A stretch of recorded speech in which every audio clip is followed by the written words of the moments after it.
What's up, y'all? This is Sir Cruz, another video today. How to get waves, tips for beginner part 4, I believe. Now, here's the first question I got. I got it wrote down. There's just so many questions to keep up with. What kind of brush to use to get waves? The brush does not matter really, but if you starting out, let's say it's two. This is the reason why I would pick this brush right here. I'm gonna show you which one.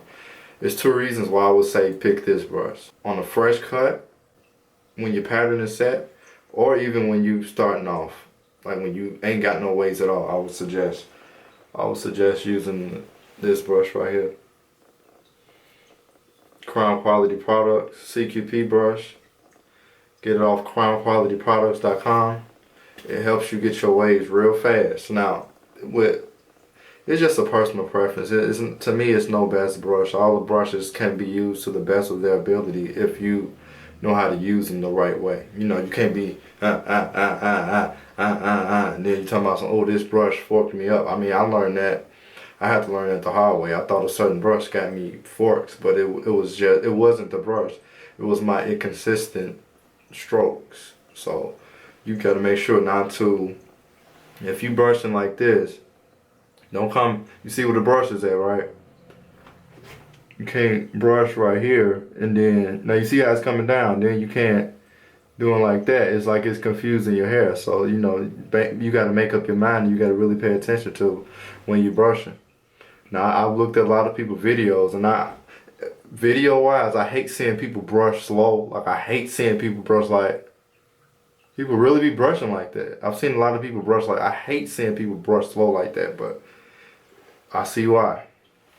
Because you really got to pay attention. It's like you can't, like I said, you got to brush. If you're going to brush like this, brush like this. Don't come back. And then. This is exactly why I got this fork right here. Going this way. But it's no big deal. I'm gonna work on that. But like I said, it doesn't matter what brush you use. You just have to make sure you're brushing. You make sure you're brushing the same way.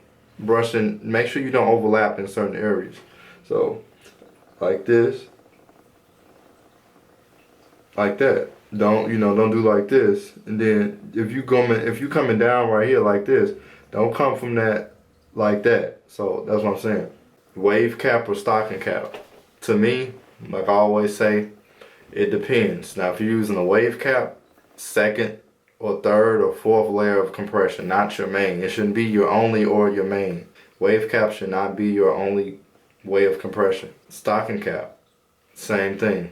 I would not put a stocking cap on my head as the first layer. I wouldn't make that the last because it will cut your circulation off right here.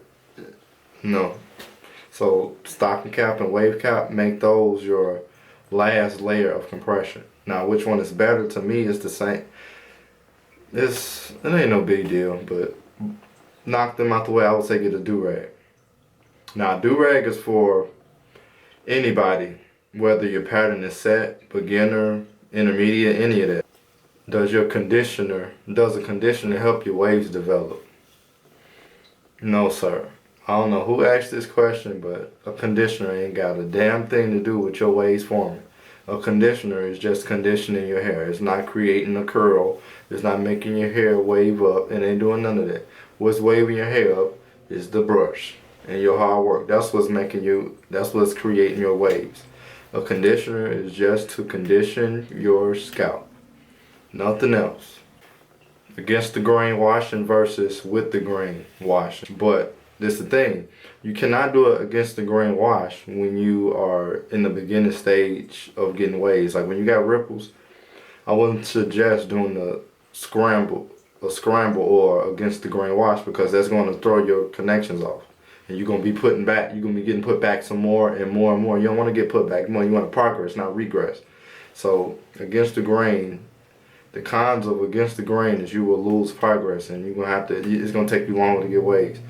With the grain wash, what's the pros and cons of that? I don't think it's a con to with the grain wash. I mean, you wouldn't get a better wash as against the grain wash. Damn, my tongue is slipping all over. Like I said, with the grain wash, it's just with the grain, in the direction your waves go. Whether it's 365, 47, 20, whatever waves you got, with the grain wash, you know, it's helping you progress. It's not going to put you back like a against the grain wash. So that's the thing.